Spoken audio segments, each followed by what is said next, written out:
Hi there again. Welcome to Baden Hill.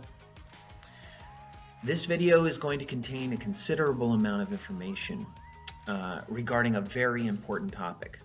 I may not be able to go as deep as I'd like to, but I want to encourage you at the beginning to seek out more information. We live in a time where people are divided, and we need to understand that this is not a new thing. People have always experienced conflicts with other people, and often because of different races or religions. And so as we begin talking about civil rights, particularly in the United States, we need to see that this is not just a topic for history, it's a topic for today. And so without further delay, I want to start talking about segregation and desegregation. We've discussed segregation quite a lot. Segregation meaning the separation of races. And this is something that was a part of the United States from the beginning. There were clear boundaries around different groups of people, whether it was the Native Americans that the colonists were experiencing for the first time, or different groups of colonists that had disagreements with one another. So there was division and segregation, and slavery was a part of the colonial period, and it continued all the way through the Civil War. So segregation was a reality that people knew. It wasn't something that began in the 20th century, but in the 20th century, because of all of the developments that happened, the improvements in technology, the realization that women should be able to vote, which again, it strikes me as kind of incredible that it wasn't until 1920 that women had the right to vote in our country. And so because of these developments, there was a new feeling that everything was possible. The Harlem Renaissance created a vibe in the country, a certain realization that African American culture was going to be respected, and actually was life-changing and culture-changing for the entire nation. You know that Jim Crow was the name given for this segregation, and it came about because of the black codes that were developed after the Civil War, and then those became known as Jim Crow laws, and it refers to the song by Thomas Rice, Jump Jim Crow. So Jim Crow laws were something that were established, but the thing is that now, during the Harlem Renaissance, people were experiencing the freedom of being full citizens, no matter what, and being able to go wherever they wanted to go and do whatever they wanted to do. There were still many laws that were keeping black people and white people separate, and keeping black people from performing certain jobs and being involved in certain activities. It was changing gradually, but one thing I want to point out is even in the North, where there were no Jim Crow laws, there was de facto segregation and a lot of racism. And so what that means when you say de facto, that means even though there isn't a law, de jure is by law, but de facto means by fact. And it just meant that because black people and white people were living in different places, that they ended up segregated. They had different schools, and the quality of those schools was often very different, and as a result you had a big gap in society. So we're going to talk now about how things began to change, and it started in something that was a part of American culture, baseball. And a man named Branch Rickey, who was the president of the Brooklyn Dodgers, he decided that things had to change. He actually took a stand. And I'm sure it benefited him as well, because he knew that there were many great African American athletes. Black baseball players were playing in the Negro leagues, the Negro baseball leagues, which were professional baseball leagues with incredible players. But again, they were segregated. There were separate leagues for Black players and white players. And so Major League Baseball was only for white players. And so Branch Rickey found the perfect fit in Jackie Robinson and recruited him to be a part of the Brooklyn Dodgers. And he knew that Jackie Robinson could do it because of his character. And Robinson had experienced discrimination, and he hadn't fought back in a violent way, but he had taken a stand. In fact, when he was in the military, many things happened to him, but one in particular, he was told to go to the back of the bus, as was the habit in Texas, and there were Jim Crow laws in Texas in the South, and he refused, and because of that, he was court-martialed. That means basically he was fired from his position or lowered in his position in the military. He was eventually restored and cleared of the charge, but that's an example of his character, that even though he knew that there would be punishment, he wasn't afraid to stand up for what he believed in. And he continued to play baseball.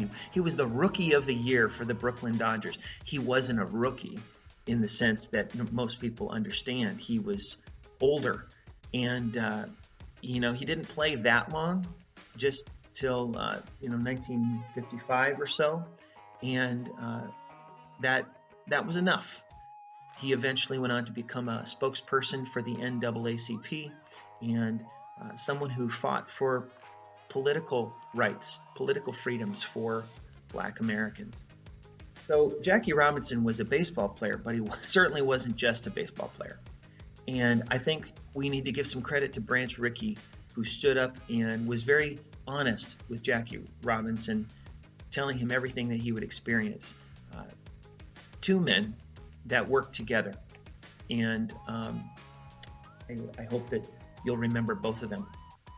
Another man who stood up, and I'm going to talk about these people up front, not because they're more important, but because sometimes they aren't mentioned in this discussion. And I want to talk about President Truman. Now, President Truman followed President Roosevelt, who had 4 terms in office, essentially. And Truman took over when Roosevelt died in office and had to basically make the most difficult decision of World War II, which was to drop the atomic bomb on Hiroshima and Nagasaki. And so President Truman, his motto was, "The buck stops here." He didn't pass on responsibility. He took it for himself. Can you imagine how hard that would have been to follow President Roosevelt and his towering legacy and memory? So many people did criticize President Truman. He ended up serving 1 full term, and he could have served a second term. He decided not to run for a second term, mainly because he wasn't very popular. The Korean War was a big, terrible thing that happened during his administration. But I just want to talk about his executive order. He issued an executive order that changed the United States and really changed the world. Now, executive orders are a part of our system of government. We know that we pass laws through Congress, and then they're signed by the president, sometimes vetoed. Sometimes the Congress passes the law over the president's veto. But sometimes a president issues an executive order. And Executive Order 9981, something that you've probably never heard of. It was the end of segregation in the military.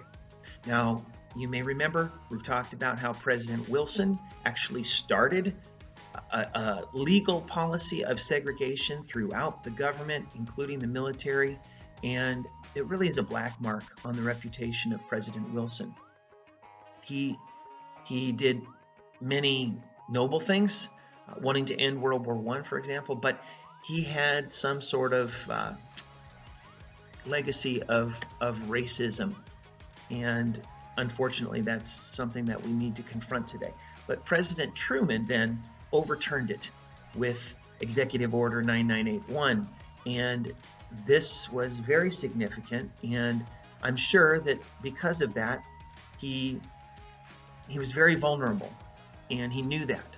So he took a stand as president. He issued an executive order that could have been overturned by the next president, but it wasn't. And so he took a huge risk, and I hope that we can give him some credit for ending a terrible situation in the United States government and in the military.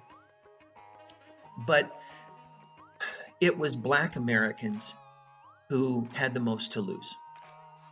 And that must be said, and we can't forget that it's these sometimes less known figures who built a foundation, and then other people were able to stand on it.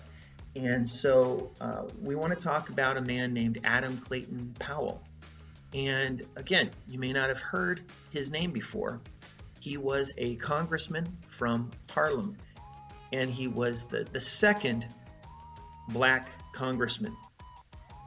And it's significant. He was elected as a representative to the House of Representatives from Harlem, and obviously that's where many Black voters would elect him.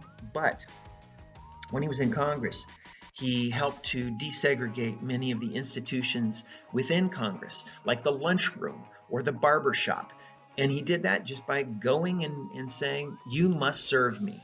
And so he did things like that. He sponsored 60 or more bills to make things better for all people in the United States. He supported President Johnson's war against poverty. And so he was a major figure in the U.S. government. Now, it's important to know that he wasn't a perfect person, and that's true for any person in history. Just as we mentioned that George Washington had slaves, we need to know that Adam Clayton Powell was accused of many things, and maybe some of them were true, maybe some of them were not true. He sometimes bragged about things that he was doing that weren't exactly ethical or even moral. But the most important thing is God used him, and he allowed God to use him in ways that were powerful and that led to future leaders being able to make changes in U.S. society. So Adam Clayton Powell, representative from Harlem. Let's talk now about probably one of the most famous parts of the civil rights movement, Brown v. Board of Education. And this is important. You need to know that these court cases have a V in the middle. It means versus. Usually we say VS period, but in law we say V period. And so Brown v. Board of Education in Topeka, Kansas. Now, Kansas is not in the South, but you may remember Bleeding Kansas. You may remember the fight over slavery, and you may also remember that many Black Americans moved to Kansas. Once the Homestead Act opened up lands, they moved to Kansas and Oklahoma and places like that. And so Topeka, Kansas was a place where there were Black people and white people, and they were segregated in a de facto sense, and that even meant the schools. And so this meant that some Black children, if they wanted to go to a white school, they were refused entry. And so 8-year-old Linda Carroll Brown wanted to go to a school with her white friends, and she wanted to receive the best education. And she tried to go to Sumner School. The name is important because Charles Sumner, you'll remember, was the congressman who was the senator who was beaten with a cane on the floor of the Senate. And that was a major event of the Civil War. And so really, Charles Sumner was an abolitionist. He was somebody who was a symbol for black people. And the thing was, Sumner School in Topeka was a white-only school. And again, that's de facto. It's not like there was a law against it, but the traditions of the people were to keep people separate. And they were evil. They were wrong. So Linda Carroll Brown wanted to go to this school, and her father, Oliver Brown, is the one who eventually brought the court case that became Brown versus the Board of Education, and it went all the way to the Supreme Court. They were able to get a lawyer with the help of the NAACP, which is the National Association for the Advancement of Colored People, NAACP, and that lawyer that they got was Thurgood Marshall, and he fought for the overturning of Plessy versus Ferguson, Plessy v. Ferguson, which was the ruling that said that the government could keep people separate if there were two equal facilities. And Thurgood Marshall argued that there is no equal if you are separate, especially in the case of race discrimination. So that was a battle that was won, and that landmark case of Brown v. Board of Education in 1954, that changed everything. And that led to efforts to integrate schools, to overturn segregation. And Central High in Arkansas, in Little Rock, Arkansas, is the most famous flashpoint for that confrontation between those who wanted to keep a tradition of separation and segregation under the Jim Crow laws of the South, and those who wanted to have equality and integration. And mainly because of Brown versus Board of Education in Topeka, you had a consequence in Little Rock, Arkansas, where they could not keep people separate anymore, but they were fighting for states' rights. Think back to the Civil War. A lot of people say that it was a fight against a federal government that was making states do what they didn't want to do. And so the southern states that had Jim Crow laws started to resist. And this is kind of a new chapter in the Civil War in some ways. There weren't gun battles, but there was quite a bit of violence. And we'll talk about that in the next segment. We also can't forget the story of Ruby Bridges. What an appropriate name for our segment, our installment video called Building Bridges. Now, the last installment was about building walls, but building bridges means people coming together to understand each other. And Ruby Bridges is an example of that, even though she was in first grade when she made news. Another example of segregation in the schools and what had to be done. She and her family wanted her to go to an all-white school in New Orleans, and people resisted, and eventually the government had to intervene. And it's an amazing picture of her being escorted into school by these grown men. The idea that she needed that protection is pretty stunning, pretty alarming, pretty sad. So,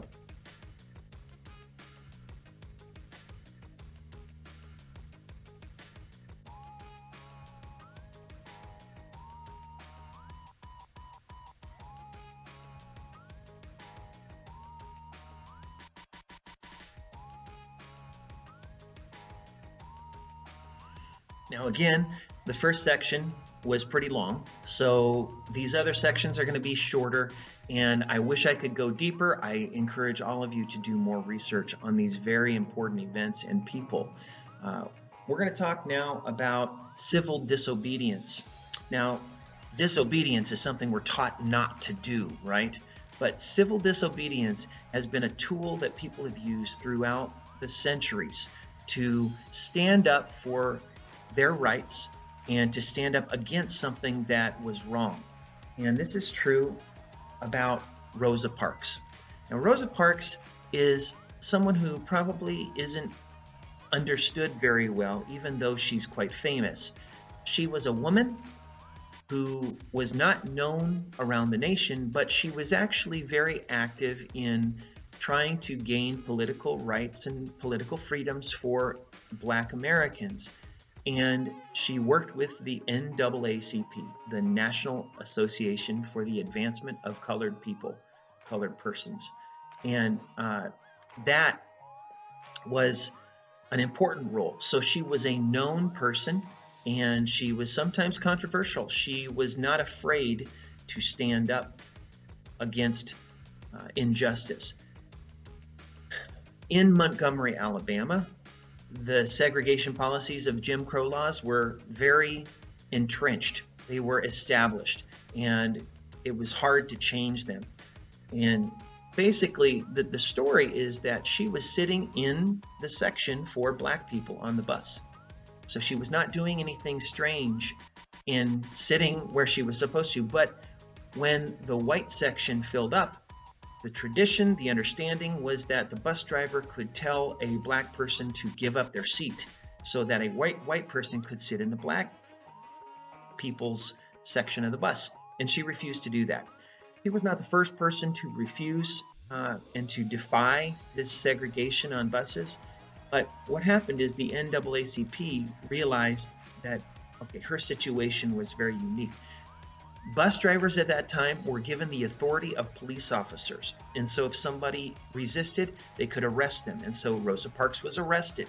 And the NAACP realized, hey, this is a case that we can push forward, and it can get to the Supreme Court, and it can overturn this entire evil policy.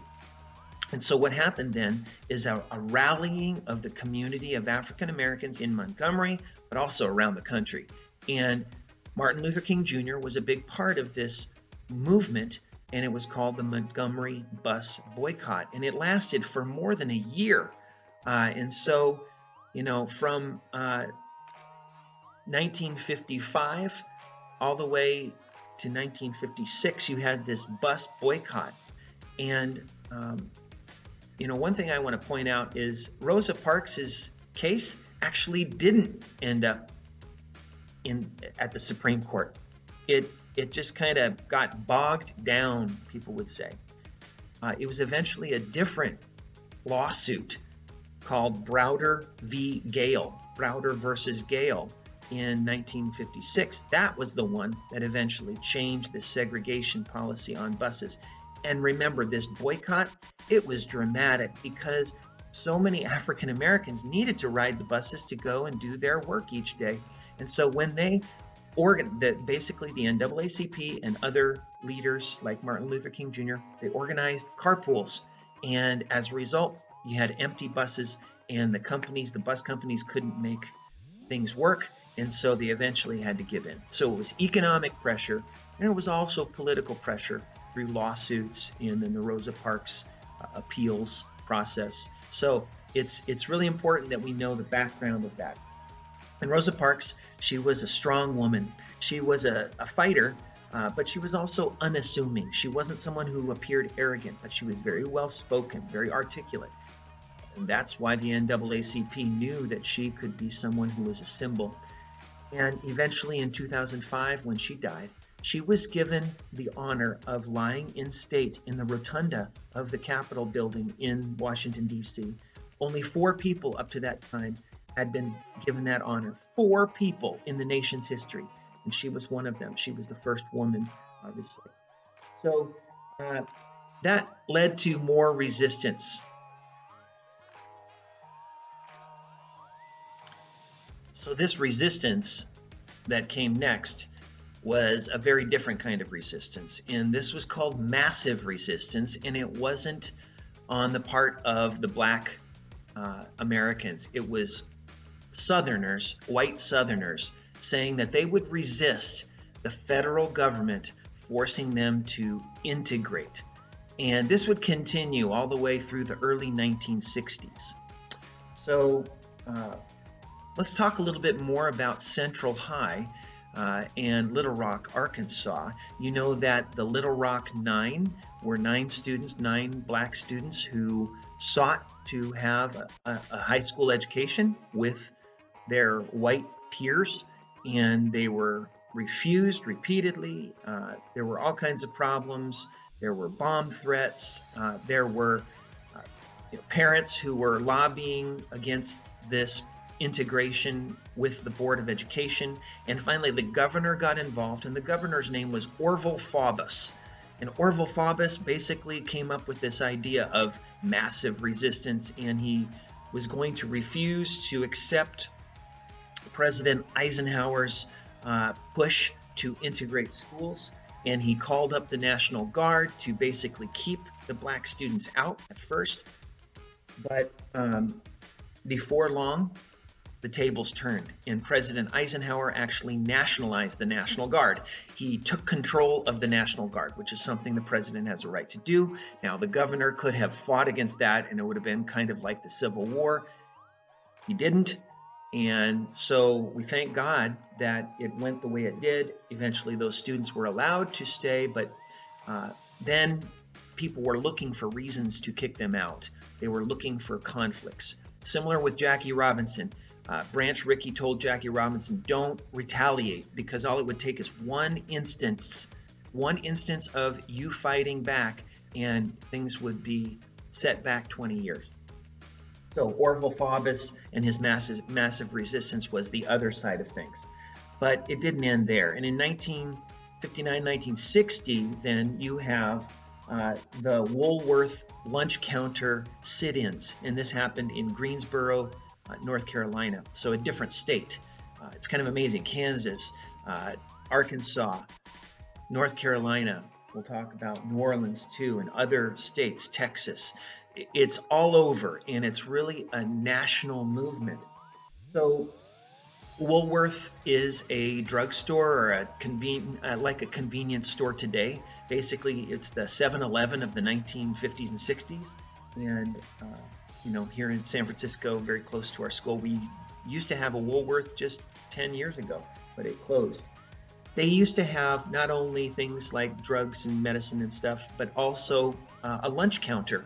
And so that was a segregated area. Their black customers were not allowed to eat at the lunch counter. And so black customers went in, and 4 men sat down at the lunch counter after buying some other items and they were not given any trouble.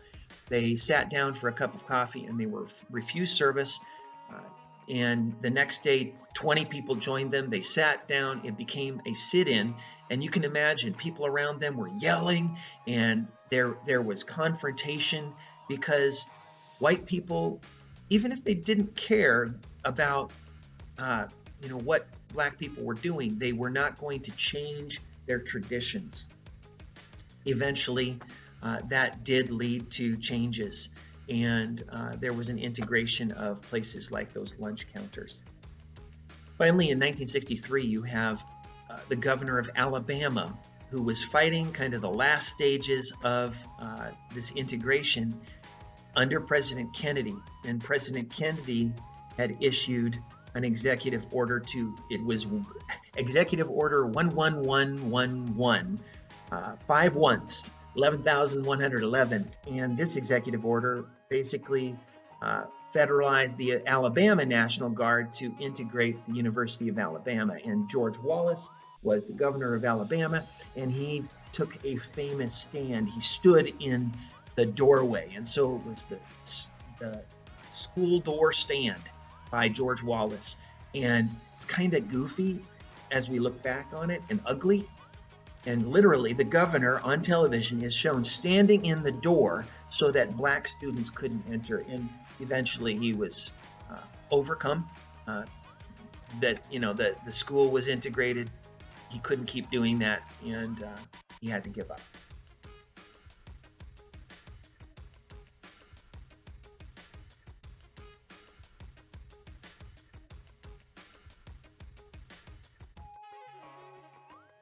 It's important to know that black Americans were refused the right to vote for decades, even though the 14th Amendment had said that they should have the right.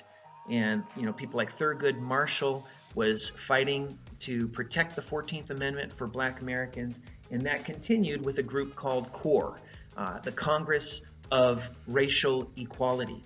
And this was a group of Black Americans, but also many white Americans working together, and they were seeking to register voters. Remember all the poll taxes and registration exams and things that had kept people from being able to vote. Well, this was a massive movement to get Black Americans registered to vote, and that is the way democracy can work.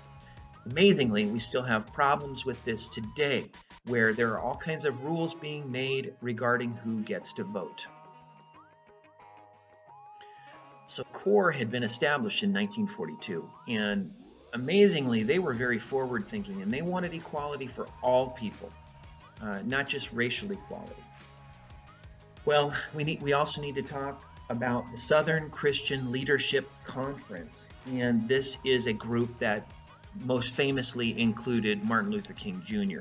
And he invited about 60 other pastors to Ebenezer Baptist Church in Atlanta. And this was in 1957, right after the victory of the bus boycott. And so the idea was to gain some moral foundation for this movement. And so it's very significant that this was a Christian group, a group of pastors who wanted to love and serve all people. And so they came together and they wanted to end segregation in all forms, in all places.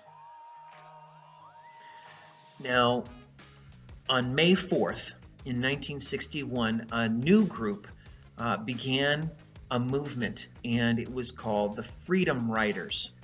Remember that the buses had been segregated, and then that had been gradually overturned in places like Montgomery, but there were still problems. There were many court cases, and there were victories that had actually come from the Supreme Court saying that segregated buses were unconstitutional. And this happened particularly in Virginia, which kind of clung to these traditions.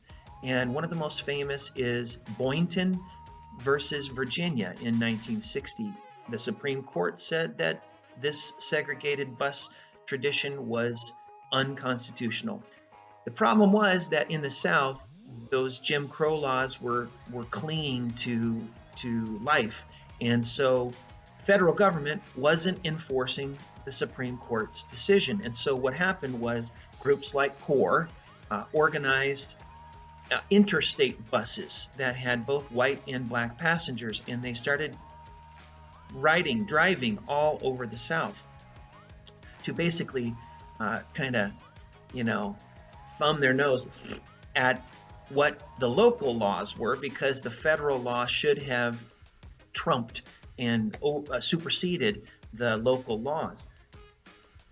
The Southerners obviously were very upset by this, and there were cases of violence and protests all over the South against these freedom riders, and it was dangerous. Bottom line, it was a situation where it took great courage to be on those interstate buses during this summer of freedom. Freedom Summer, freedom riders deserve our recognition and gratitude. So it's difficult to talk about themes and topics and also go chronologically, but I just want to point out, we talked about George Wallace in 1963, and that was during the time of President Kennedy. President Kennedy was an important part of the civil rights movement. It can't be said that he always wanted to change things. He had ideals, but he also was a little bit afraid because he had been elected without a clear majority. And so there were a lot of deals that had to be made. And sometimes we look back at these people in history and we say, why didn't you do more? Well, President Kennedy planned to, he proposed the Civil Rights Act that would ban discrimination and segregation in all forms. And that was in June of 1963, and he was assassinated in November of 1963. So it was President Lyndon Johnson who had to carry his bill forward. And to Johnson's credit, even though we talked about Vietnam and the things that he did there, he pushed civil rights legislation forward and passed the Civil Rights Act of 1964. And then he was also, this seems a little redundant, like why did this need to happen? But he also helped to push forward the Voting Act, the Voting Rights Act of 1965. Now, the Civil Rights Act of 1964 was supposed to get rid of discrimination in voting and registration for voting, but it's clear that the groups in the South and other areas who wanted to keep their traditions and defy the federal government, they tried to find loopholes. They tried to find ways around these laws. And so additional laws had to be passed to close those loopholes. And so the Voting Rights Act of 1965 finally gave African Americans the right that they should have had under the 14th Amendment.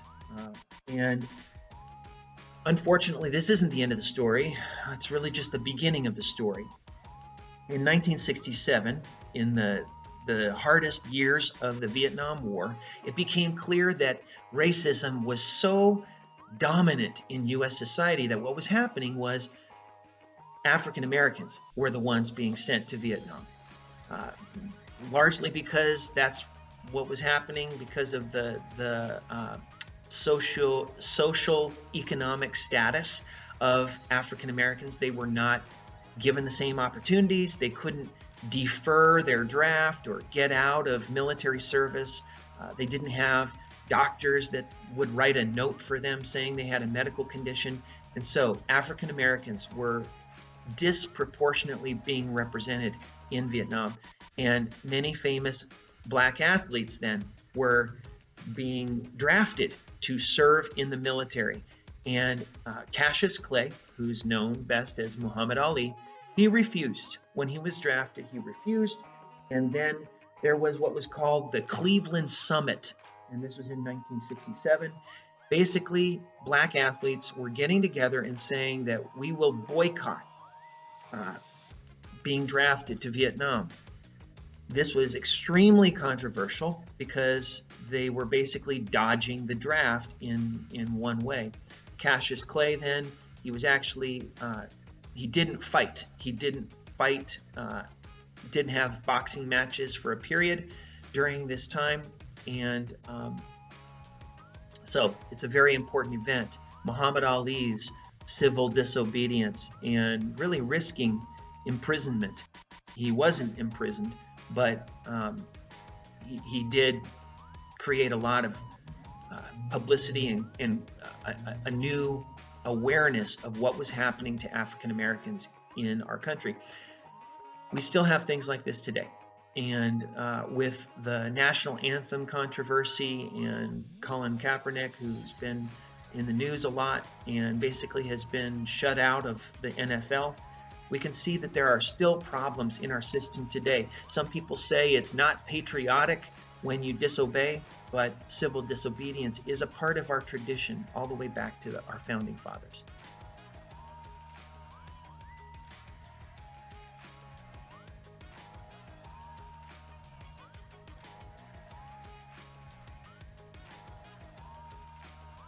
In the face of great conflict and great violence, people stood up.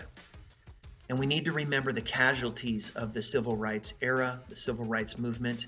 There were many, and many are nameless, and we wouldn't recognize their faces. This is the sad reality. Lynchings, murders, random acts of intimidation. This is something that happened in the past, and we see it still happening today. I want to talk about just a few of the most important milestones of people who gave their lives for the civil rights movement. And we need to start with the story of Emmett Till. Emmett Till, a 14-year-old boy who had grown up in Chicago, had a whole life in front of him. And he was visiting relatives in a small town in Mississippi called Money, Mississippi. He went down there and had entered a store, just a regular small grocery store in this small town, and there was the owner, who was 21, and she was married, and she was running the store. And there's no way to ever really know what happened in that store, but the accusation against Emmett Till was that he whistled at her. And this is something, you can understand from young teenage boys, the things that are done, and it sounds so silly to us today. What does whistling have to do with anything? Basically, he probably thought she looked pretty. Who knows? It could have been totally fabricated. The woman's name was Carolyn Bryant, and ultimately, we have to think that she probably told others things that had happened, and her husband and her husband's half-brother went to the place where Emmett Till was staying and kidnapped him, abducted him, beat him, mutilated him, killed him. 3 days later, his body was found. It had been sunk in the river to try and cover up the crime. Eventually, his body was taken back to Chicago, and for the funeral, Emmett Till's mother required that his casket, his coffin, remain open. She wanted everybody to see what had been done to her beautiful son. Now, regarding Mr. Bryant and his brother, they were put on trial. They were actually arrested, and they were tried, and they were acquitted by an all-white jury. Afterwards, they actually gave an interview to a magazine, and they admitted everything. But because they had been acquitted, the rule in our country is that you cannot be tried twice on the same charges. It's called double jeopardy. And because of that, they knew that they had gotten away with it. Well, God is their judge. Carolyn Bryant eventually disavowed some of the things that were being said, that Emmett Till had done more, had said bad things to her or whatever. The bottom line is that this was an incredible act of racism. It started with a human reaction, maybe some inappropriate behavior by a teenager in a Southern context where people were told to do certain things, and certain things were polite and other things were not polite. Evil was committed against Emmett Till, and all of us need to know his name, and I think all of us should go to Washington, D.C. and see his coffin and even take a look and see the picture of him. We can't hide from evil, and we need to accept it everywhere, even in ourselves. And so Emmett Till gave his life for the civil rights movement. And what ended up happening is the Montgomery bus boycott was very much inspired by the death of Emmett Till. Another man who gave his life, a black American who sacrificed himself for the civil rights movement, was named Medgar Evers. And he was actually important in the NAACP in Mississippi. He had served in World War II. He was a veteran.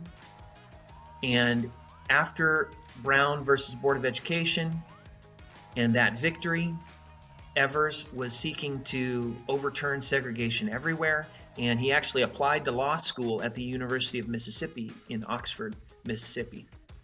And he was challenging this practice of keeping black students out of government-funded schools. And so in 1963, he was assassinated in his driveway, in front of his family, essentially. And Byron de la Beckwith was the man who killed him. And unfortunately, we give recognition to that man by saying his name, but I want to make sure that we know that people aren't just nameless who commit those crimes.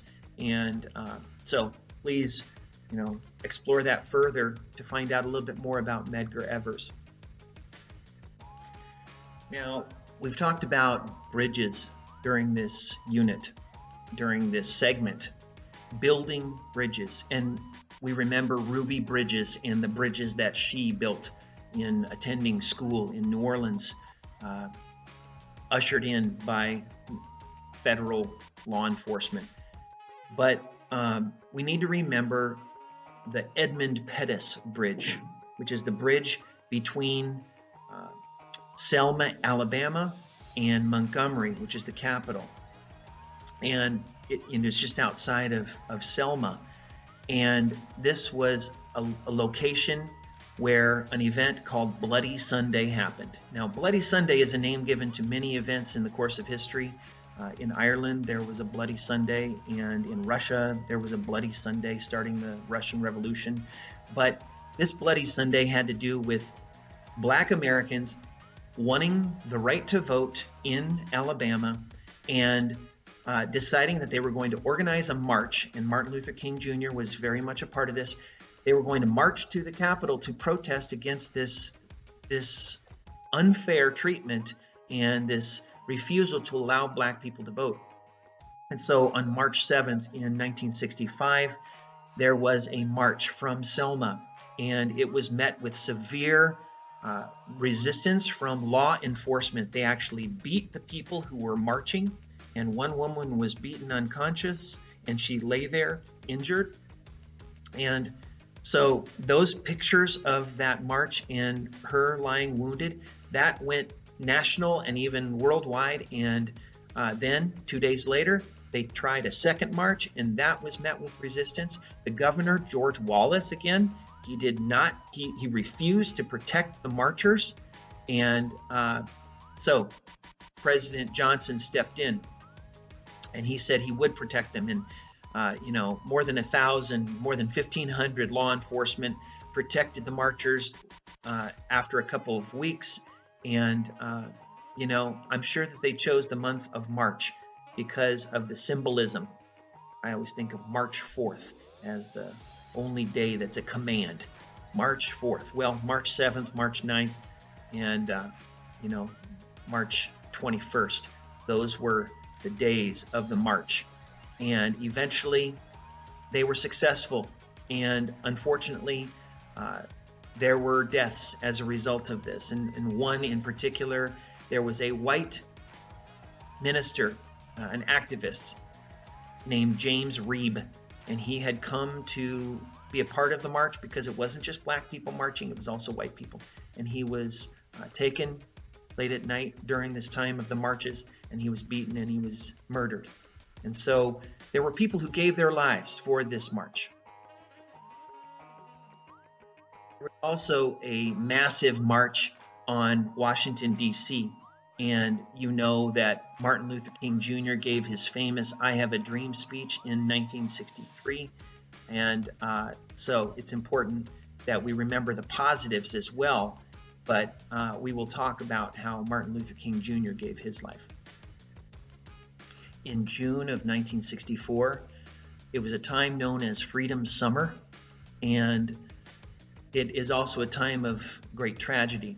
There was a movement then to register voters. Again, CORE was involved in registering these voters, and 3 men were murdered, and their names were Cheney, Goodman, and Schwerner.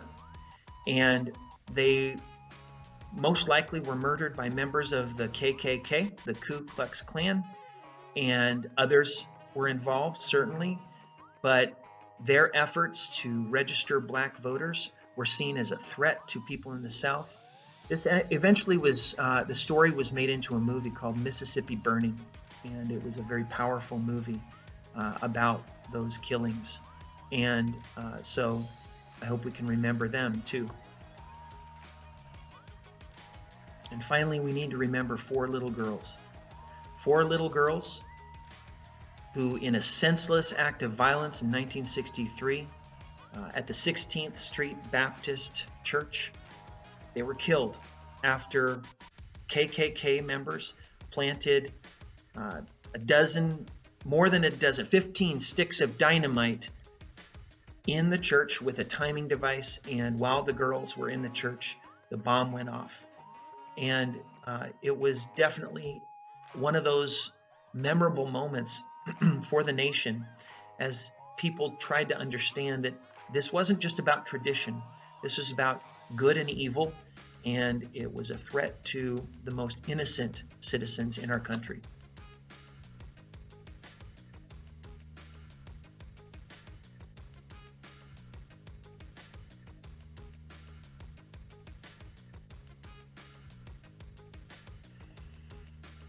It's time to talk about MLK, Martin Luther King Jr. A lot of people get confused when they hear his name. They think that Martin Luther and Martin Luther King are the same person. And we know that they're not, but we know that they are connected. In fact, Martin Luther King Sr.'s name he took after visiting Germany and understanding who Martin Luther was. And he changed his own name, and he also changed the name of his son. And so you have Martin Luther King Sr. and Martin Luther King Jr. And those are names that they basically adopted. And I think it's very appropriate.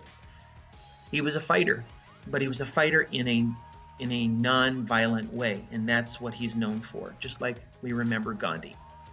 Now, MLK, he went to Morehouse College and got his degree. And then he also went to Boston University and he got his doctorate, his PhD degree. He was also a pastor. He went to the seminary. So he was extremely well educated and well spoken and was a perfect representative for this civil rights movement. And in 1963, he actually received the Nobel Peace Prize. 1964. In 1964, he received the Nobel Peace Prize because of his nonviolent resistance and his desire to change things related to segregation. In 1967, though, he gave a speech where basically he said we need to look beyond Vietnam, and he criticized the government for its involvement in Vietnam and the way it affected Black Americans, which we've already discussed. As a result, he became known as un-American in certain circles of the government and within the public. And J. Edgar Hoover, that spy master, he started using surveillance against Martin Luther King Jr. and considering him a communist sympathizer. In 1968, things had changed dramatically, and on April 4th, 1968, Martin Luther King was assassinated in Memphis, Tennessee. But in between, there are many milestones that we could consider. The first one is his letter from the Birmingham jail in Birmingham, Alabama. This is evidence that he gave himself to this cause, and he was willing to be arrested numerous times. Now, this famous letter from Birmingham jail, was something he wrote in jail, and then it was published widely in newspapers. And he was facing criticism because he was considered to be an outsider. And in Birmingham, he wasn't from Birmingham, and people in that area were accusing people like Martin Luther King of coming in and trying to mess things up. And so he wrote in his letter a defense of his nonviolent resistance, and he also said that injustice anywhere is a threat to justice everywhere. And so even though this might be considered a local issue, everyone should care about it. And I believe in that very strongly. Now, in late summer of 1963, in August, he led the March to Washington, D.C., for freedom and jobs. So it was more than just voter registration at this point. It was actual equality, not just under the law, but within society. And it was a televised event. And about 250,000 people joined him in Washington, D.C. And you've probably seen the pictures of an ocean of people in front of the Lincoln Memorial where Martin Luther King Jr. gave his speech, and he reminded everyone that they had common heritage as Americans, and he begins that speech echoing President Lincoln's Gettysburg Address. And so it's very important for us to know that Martin Luther King Jr. was not trying to overturn the American government. He was trying to make it better, very similar to Martin Luther, who didn't want to start a new church. He simply wanted to get the church back on track. Now I'm going to end this long video by mentioning an amazing act of God. Now we know that Martin Luther King Jr. was assassinated on April 4th, 1968. It was a year of tragedy in Vietnam, with Robert Kennedy in Los Angeles in a hotel after he had won the California primary. It was a very sad time. But the night before Martin Luther King was killed and went to meet his maker, he gave a speech. And his speech was called the Mountaintop Speech. And in it, he says, "I have been to the mountaintop." And he repeatedly says, "I may not get to the promised land with you." He knew the tensions around him, and he knew it was very likely that someone would kill him.